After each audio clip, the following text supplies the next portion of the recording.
दूर कहीं आसमानों पे होते हैं ये सारे फैसले, कौन जाने कोई हम सफर। अस्सलाम वालेकुम everyone, welcome back to my YouTube channel and it is the 70th day of my vlogging channel. So guys, आज का व्लॉग मैं इस चीज़ पर बनाने जा रही हूँ कि वो जो मैंने सेमिनार लिया था कैरियर काउंसलिंग का, तो मैंने आप लोगों को से कहा था कि मैं ना उस पर फुली फंडेड स्कॉलरशिप्स को कैसे अवेल करना है, विनिंग पॉइंट्स क्या होने चाहिए, तो वो सब कुछ मैं आप लोगों को ना उस प्रेजेंटेशन के थ्रू बताऊंगी। तो मैंने सोचा कि आज मैं फुल डे को क्या एक्सप्लेन करूँ कि मैं उठी हूँ, उठ के खाया पिया सोया, ये चीज़ें क्या ही बताऊँ। तो इसलिए मैंने सोचा कि क्यों ना आपको एक इन्फॉर्मेटिव वीडियो दी जाए। तो मैंने ये ना साथ उसी पर्सन की प्रेजेंटेशन है जिसने वो प्रेजेंट किया था, ठीक है, डॉक्टर मोहम्मद बिलाल हुसैन उसका नेम है। आपने मेरा अगर कैरियर काउंसलिंग का सेमिनार देखा तो आप लोग जाकर देख सकते हैं वो पर्सन कौन है। तो वहाँ से उस पर्सन की ये प्रेजेंटेशन है, तो मैंने उसी के कुछ स्लाइड्स लिए हैं और मैं यहाँ पर उसको एक्सप्लेन करूँगी जिस तरह उसने मुझे एक्सप्लेन किया। सो मैंने कहा कि क्यों ना नॉलेज बढ़ाना चाहिए, आगे नॉलेज देंगे तो आप लोगों को फ़ायदा होगा, ठीक है। तो आप लोग भी फ़ायदा नहीं इस चीज़ से, क्योंकि स्कॉलरशिप्स में हम सबका ही बहुत ज़्यादा इंटरेस्ट होता है कि हम बाहर जाके पढ़ें। तो इसलिए ये वाले स्कॉलरशिप्स होंगे, मतलब ये वो इन्फो है जो मुझे बहुत अच्छी लगी। तो मैंने सोचा कि मैं क्यों ना इस पर यूट्यूब वीडियो बनाऊँ। तो आप लोग अभी ये सुनिएगा और आप बताइएगा आपको कैसी लगी। कोई भी क्यूरी हो, कोई भी क्वेश्चन हो, आप यहाँ पर कॉमेंट्स में बता दीजिएगा। अगर मुझे उसका पता हुआ तो मैं आपको बता दूँगी, नहीं भी पता हो तो मैं किसी से पूछ के सर्च करके आप लोगों को इन्फॉर्मेशन दे दूँगी। तो चले चलते हैं हम फर्स्ट स्लाइड की तरफ कि हमारा क्या फुली मतलब कि विन कैसे करना है फुली फंडेड फॉरेन स्कॉलरशिप्स को, उसके ऊपर मतलब मेरी मेन फोकस होगा, ठीक है, इस वीडियो का। तो उसके अंदर आ जाता है टाइप्स कितनी है फॉरेन स्कॉलरशिप्स की। तो ये जो स्लाइड्स मैं अभी यहाँ पे साइड पे शो करूंगी, तो आप लोगों को ये साथ साथ रीड कर सकते हो, आप स्क्रीनशॉट ले सकते हो इसका कि आपने अगर बाद में यूज़ करना हो, ठीक है। हमारा मेन फोकस तो फुली फंडेड पे है, लेकिन आते ज़रूर है पार्शली फंडेड भी आते हैं। जो फुली फंडेड होते हैं वो गवर्नमेंट बेस होते हैं, जो पार्शली फंडेड होते हैं वो यूनिवर्सिटीज़ ऑन करती है स्कॉलरशिप्स को। बट वो वाले स्कॉलरशिप्स कभी भी आपको मैं ये नहीं कहूँगी कि आप वो अवेल करें, क्योंकि वो आपको पता है क्या करते हैं, 20-30% हम लोग मतलब आपको फ्री कर देंगे, बाकी आप अपना पैसा लगाओ। तो वो वाले स्कॉलरशिप्स अवेल करने का कोई फ़ायदा नहीं होता। तो बेहतर ये है कि आप उस तरह के स्कॉलरशिप्स को मत अवेल करें। नेक्स्ट आ जाता है स्कॉलरशिप्स एक्सचेंज प्रोग्राम्स के। एक सेमेस्टर के एक्सचेंज प्रोग्राम पे आते हैं स्कॉलरशिप्स, जैसे यूग्रैड आ जाता है, स्कॉटलैंड के भी आए थे पाकिस्तानी, वो तो पाकिस्तान के अंदर ही।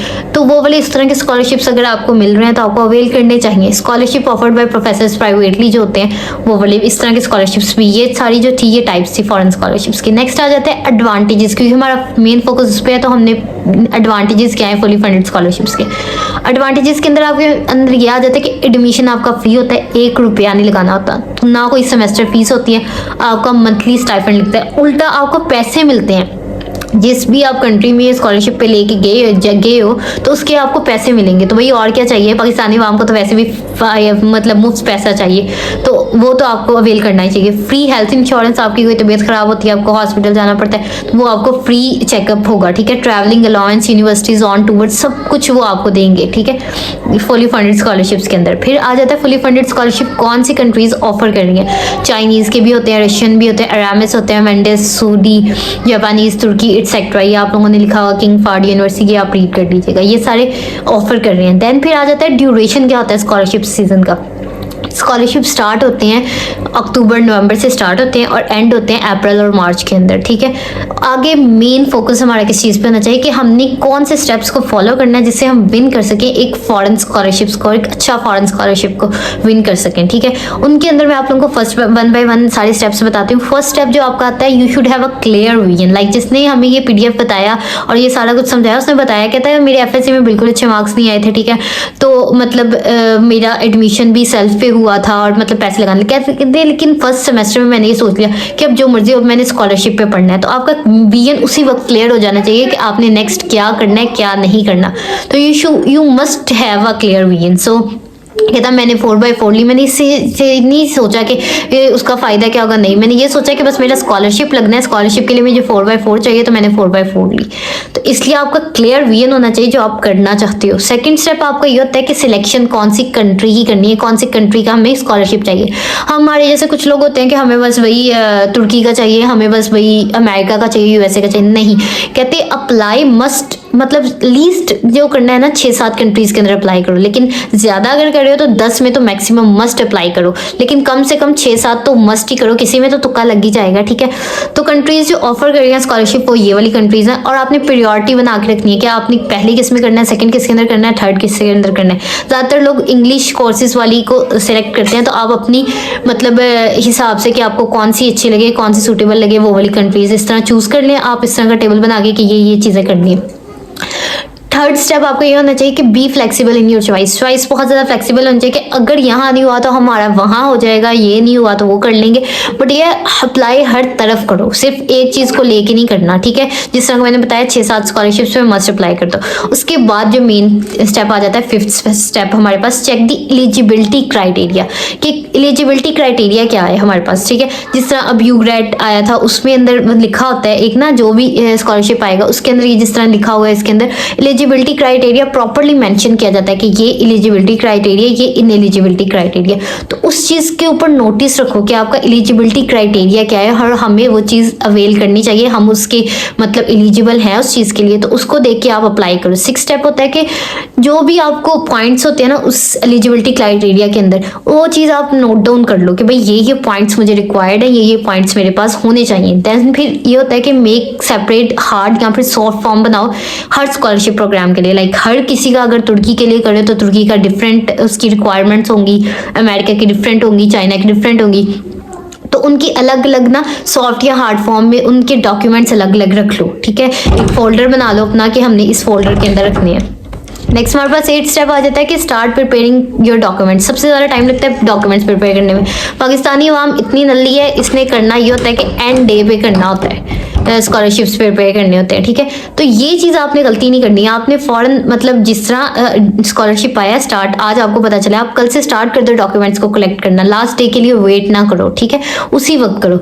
और जो डॉक्यूमेंट्स प्रिपेयर करने हैं मैं आप लोगों को बता देती हूँ। ये जिस तरह लिखा है पासपोर्ट आपका मस्ट होना चाहिए। आप लोग ये सोचते हो कि अभी अप्लाई कर देते हैं, जब होगा तब पासपोर्ट बनवा लेंगे, खुदा ना खास्ता कोई मिसहैप हो जाता है या कुछ भी हो जाता है तो आप लोगों को पासपोर्ट इस तरह के जो डॉक्यूमेंट्स हैं वो पहले बना के रखने चाहिए। ये नहीं होता है कि एंड पे भी बना लेंगे अगर हो गया तो, अगर भी तो रहना ही नहीं है ना, बना लेने चाहिए, ठीक है। करंट पासपोर्ट साइज फोटो होनी चाहिए आपके पास, ब्लू बैकग्राउंड में या फिर ब्लैक बैकग्राउंड के अंदर, वो वाली फोटो मस्ट आपके पास होनी चाहिए। बर्थ सर्टिफिकेट जो होता है यूनियन काउंसिल से, एक इंग्लिश बर्थ सर्टिफिकेट, एक तो आपका बेफॉर्म होता है ना, लेकिन इंग्लिश में भी बर्थ सर्टिफिकेट यूनियन काउंसिल से बन जाता है, वो बनवा के जरूर रखना है। 4 चीज़ फैमिली रजिस्ट्रेशन सर्टिफिकेट, वो नादरा से बन जाएगा, वो आपने बनवा लेना है। डीएमसी जो होती है डिटेल मार्क्स शीट जो होती है हमारे पास, वो वाली चीज़ आप लोगों ने बनवा के रखनी है अपने पास। उसके बाद डिग्री इंग्लिश प्रोफिशिएंसी सर्टिफिकेट बना के रखना है। इंटर्नशिप सर्टिफिकेट्स आपके पास होने चाहिए, मतलब नहीं भी हो आपने नहीं किया, लेकिन मोस्टली यह था कि डिग्री करने के बाद आपके पास हो करते तो हो कहीं ना कहीं इंटर्नशिप, तो वो सर्टिफिकेट्स एक दो मस्ट होने चाहिए।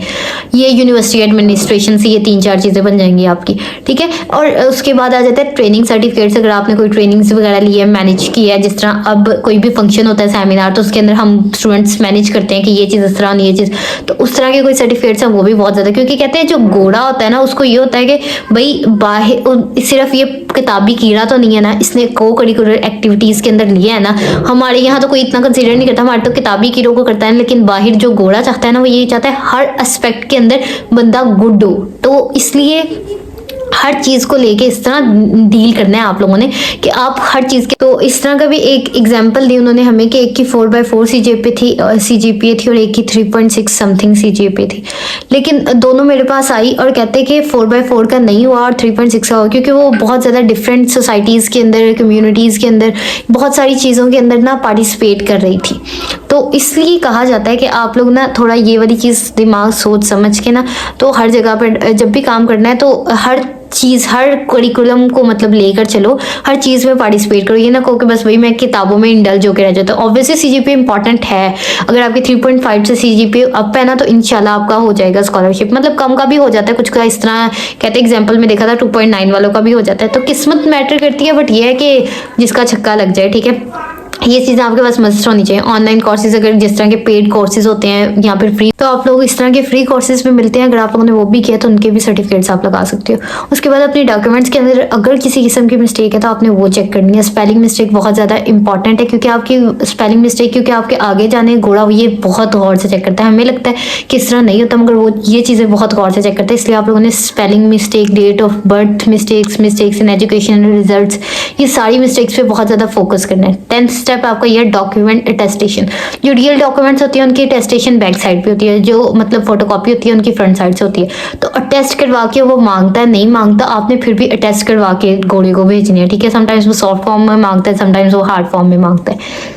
नेक्स्ट स्टेप आ जाता है स्टेप्स डॉक्यूमेंट अटेस्टेशन के। क्या होते हैं कि अटेस्टेशन रेलिवेंट बोर्ड से, मैट्रिक और एफएससी की जो होती है ना, रेलिवेंट बोर्ड से हो जाती है। अटेस्टेशन हो जाती है आईबीसीसी से हो जाती है, एचईसी से हो जाती है। ये सारा लिखा हुआ है, तो आप लोगों ने यहाँ से अटेस्टेशन करवा लेनी है, ठीक है।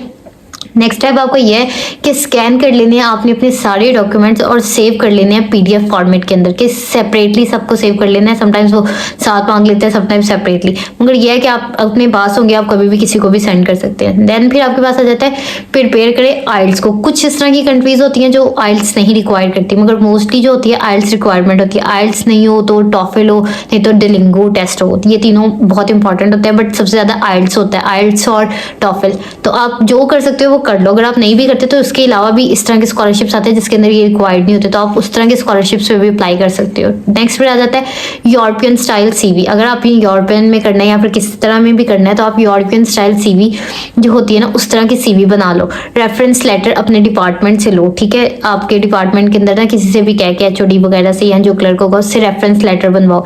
देन जो इंपॉर्टेंट डॉक्यूमेंट्स होते हैं फॉरेन स्कॉलरशिप्स के लिए अप्लाई के लिए, जो बहुत इंपॉर्टेंट है, उनके अंदर आ जाता है लेटर ऑफ एक्सेप्टेंस। जो यहाँ पे एक्सेप्टेंस जो आपको प्रोफेसर देते हैं सिलेक्टेड यूनिवर्सिटी से। ईमेल आपको बहुत अच्छी लिखनी आनी चाहिए। Research proposal, European style CV, statement of motivation, English language test like IELTS और टॉफल या फिर रेफरेंस लेटर। ये बहुत इंपॉर्टेंट चीज़ें हैं फॉरेन स्कॉलरशिप्स के लिए, बट ऑब्वियसली ऑप्शनल होता है कुछ ना कुछ। समटाइम्स आपकी किस्मत इतनी अच्छी होती है कि आपने कुछ नहीं भी किया होता तो भी आपका मतलब बन जाता है समटाइम्स, ठीक है। तो I can and I will अपनी लाइफ से शेल को रिमूव कर दें, ठीक है। तो आप इंशाल्लाह कर जाएंगे। मेरी आप लोगों में भी दुआ करूंगी जिसने मेरे थ्रू अप्लाई करना है, मतलब मेरी बातें सुन के आप लोगों को अगर मोटिवेशन मिली, आप अप्लाई करें तो आप लोगों का हो जाए इंशाल्लाह। और thank you so much guys for watching. मुझे लगता है आप लोगों के लिए काफ़ी इन्फॉर्मेटिव होगी, और जो स्लाइड्स मैंने शो की हैं उसकी मतलब आप लोग स्क्रीनशॉट ले लेना अगर आपको फ़ायदा हुआ हो, तो आप लोग मुझे कमेंट्स में बताना। That's all for today, thank you so much for watching. मिलते हैं नेक्स्ट व्लॉग के अंदर। Like share comment and subscribe करना ना भूलिएगा। अल्लाह हाफिज़।